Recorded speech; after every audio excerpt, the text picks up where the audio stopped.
Babylon and Assyria were two great powers born from the same land. They rose in the cradle of civilization between the Tigris and Euphrates rivers, yet their paths could not have been more different from one another. One built its empire through fear, the other through wisdom and walls. But which one truly held more power? Which left a deeper mark on history? Assyria was the older of the two, hardened by centuries of war and trade. It began as a small city-state along the Tigris River, far from greatness. But ambition drove it forward, and iron forged its destiny. Its kings believed they were chosen by the gods to conquer and rule. They ruled with absolute authority and unmatched brutality. Babylon came later, rising from obscurity among many Mesopotamian cities. It grew slowly, carefully, like a serpent coiling beneath the desert sands. Under Hammurabi, it became a center of law, diplomacy, and culture. Its rulers knew that fear alone could not hold an empire together. Instead, they offered order, justice, and prosperity to those who followed them. Assyria's military was unmatched in size, discipline, and cruelty. Soldiers trained from youth, organized into elite units with strict hierarchy. Chariots led the charge, followed by archers and heavy infantry. Siege engines battered city walls while terror tactics broke resistance. No enemy faced Assyria without trembling in fear of what was coming. Babylon's army was smaller, but still formidable in battle. It relied on cavalry and chariots, using speed and strategy over brute force. Mercenaries filled its ranks, drawn by pay and promises of plunder. Babylon could win battles, but struggled to hold large territories long. It preferred negotiation when possible, avoiding costly wars whenever it could. Assyrian kings saw themselves as divine enforcers of cosmic order. Ashurbanipal, Tiglath-Pileser, Sennacherib, names that still echo with menace. They crushed rebellions without mercy and deported entire populations. Their palaces were adorned with reliefs showing gruesome executions. Fear was their weapon, and it worked for a time. Babylon honored Marduk above all other gods in its pantheon. The god's temple, the Esagila, was the heart of the city and faith. Kings were crowned in his name, and festivals drew pilgrims from afar. The Akitu festival celebrated creation and reaffirmed royal authority. Religion and politics were inseparable in Babylonian life. Assyria's capital, Nineveh, was a fortress of stone and splendor. Its walls stretched for miles, guarding palaces filled with gold and art. Lion hunts, battle scenes, and divine visions covered its reliefs. But behind the grandeur lay constant tension and unrest. It was mighty, but it was never at peace. Its beauty was in its symmetry and symbolism. The Ishtar Gate glowed with blue glazed bricks and golden lions. Processional ways led to temples that touched the sky. The Tower of Babel, whether real or myth, represented ambition reaching heaven. Babylon was a city meant to impress both men and gods. Assyria ruled through fear, but fear is a fragile foundation. Rebellion simmered constantly, waiting for the right moment to explode. When Babylon rose again, it found allies ready to join the fight. The Medes, the Chaldeans, and even former Assyrian vassals turned against it.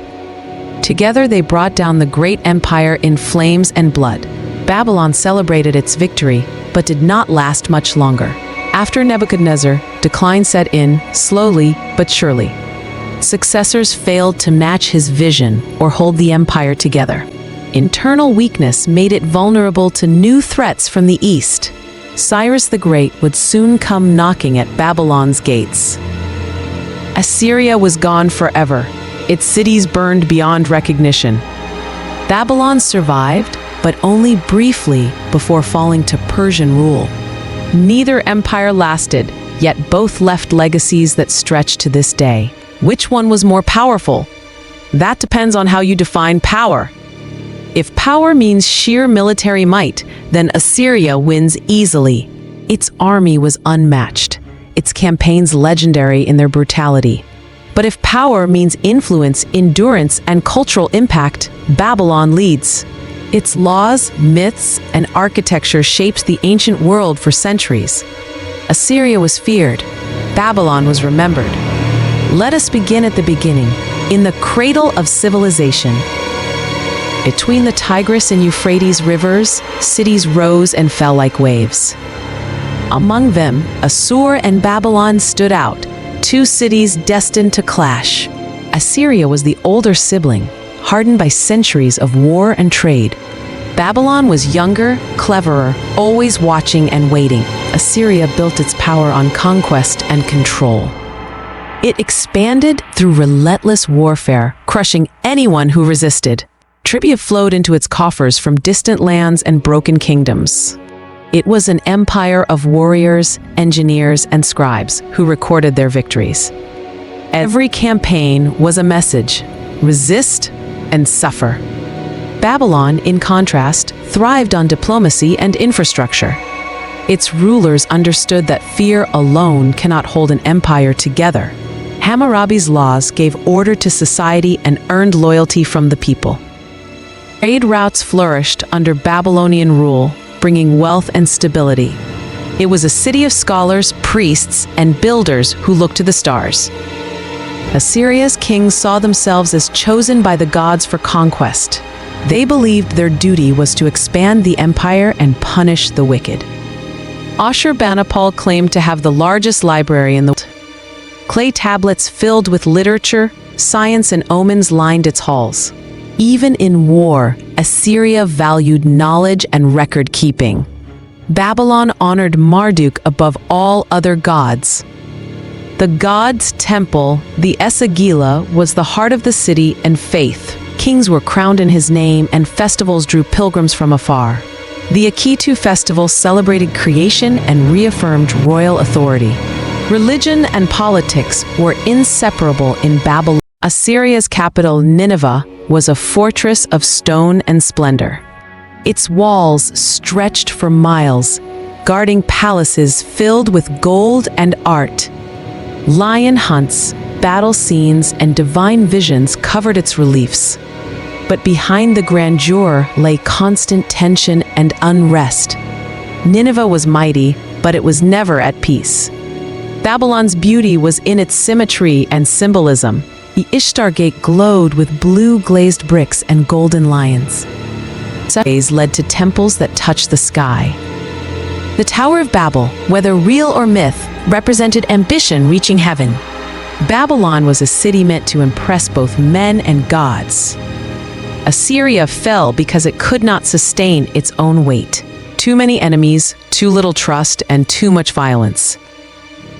When forces with the Medes, the end was swift. Nineveh burned, and Assyria vanished from history forever. No successor state rose to carry its legacy forward. Babylon lasted longer, but still could not escape decline. After Alexander died within its walls, the empire fractured. Seleucus chose Seleucia instead, leaving Babylon to fade away. Later rulers stripped its stones for new projects. Time, not war, delivered the final blow. Assyria's legacy lives on in military history and archaeology. Its brutal tactics are studied, its art admired, its fall analyzed. But few mourn its loss. It was feared, not loved. Babylon, however, remains a symbol of wonder and mystery. Its myths endure, its ruins inspire, and its name lingers in our memory. Power is not just about strength or size. It is about influence, legacy, and the ability to shape the future. By that measure, Babylon holds the upper hand. Assyria may have been the hammer, but Babylon was the anvil. Empires rose and fell upon its ideas long after its walls crumbled. So who was more powerful, Babylon or Assyria? The answer lies not in battles won or cities burned. It lies in what each empire left behind for the world to remember. Assyria ruled with fear. Babylon ruled with thought and vision. And in the end, the mind outlasts the sword. Now let us explore the rise of Assyria in greater detail. It began as a trading outpost along the Tigris River around 2000 BCE. For centuries, it remained a minor kingdom among many others.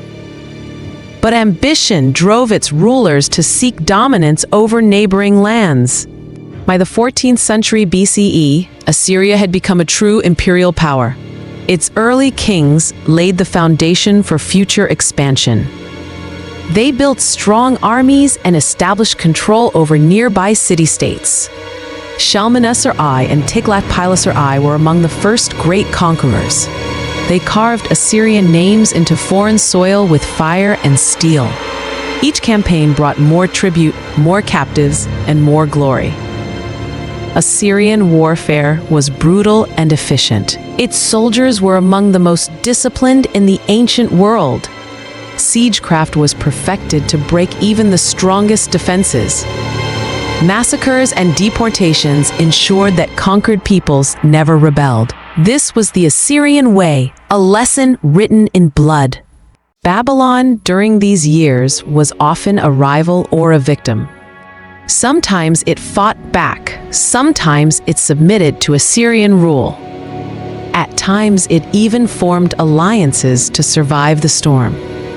But no matter how hard Babylon tried, Assyria always returned stronger, like a tide that could not be stopped. The height of Assyrian power came under Ashurbanipal in the 7th century BCE.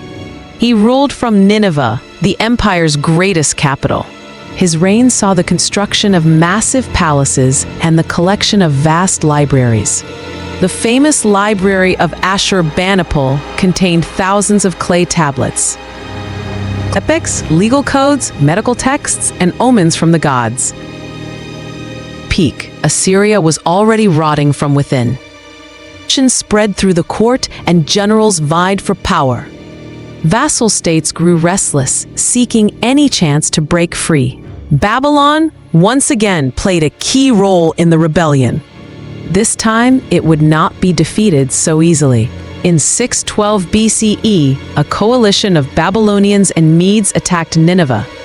The siege lasted for months, and the city finally fell in flames. Assyrian resistance continued for a short time in Haran. But by 609 BCE, the empire was officially dead. Never again would Assyria rise as a major power. Babylon, now victorious, entered its second golden age. Nebuchadnezzar II took the throne and rebuilt the capital with grandeur. He expanded the empire, defeating Egypt at Carchemish in 605 BCE. The Hanging Gardens, whether real or myth, are tied to his reign. For a time, Babylon seemed invincible once more. New heights, shadows gathered on the horizon. New powers were rising in the east, and one would soon change everything. Cyrus the Great of Persia was on the march, and he had his eyes on Babylon. Unlike the Assyrians, he did not come with fire and sword. With promises of peace and the end of Babylon's independence. Babylon did not fall in battle, but in silence and surrender. In 539 BCE, Cyrus entered the city without resistance. The gates opened, and the empire passed into Persian hands. Once again, Babylon had changed rulers without shedding blood, but this time it would never regain its former glory. Assyria was gone forever, its cities buried beneath layers of dust. Babylon lingered for a time under Persian and Greek rule. And the slow decline. Bricks were taken for new buildings, and temples collapsed into ruin. Eventually, even the memory of Babylon faded from common knowledge. Remained legends of the Tower of Babel, of Daniel in the lion's den, of Nebuchadnezzar's madness. Myths grew where facts had been lost to time. Babylon became a symbol of excess, pride, and divine punishment. Though feared, was forgotten by all but historians and archaeologists. So who was more powerful, Babylon or Assyria? Assyria had the might, but Babylon had the soul. Assyria ruled through fear, but Babylon ruled through ideas. History remembers Babylon not because it lasted longer, but because it mattered more. Empires can be destroyed, but culture endures. In the end, power is not measured by how many you conquer, measured by how deeply you leave your mark on the world. Assyria was a storm that flattened everything in its path. Babylon was a beacon that lit the way for generations to come. And so we ask again, who was truly more powerful?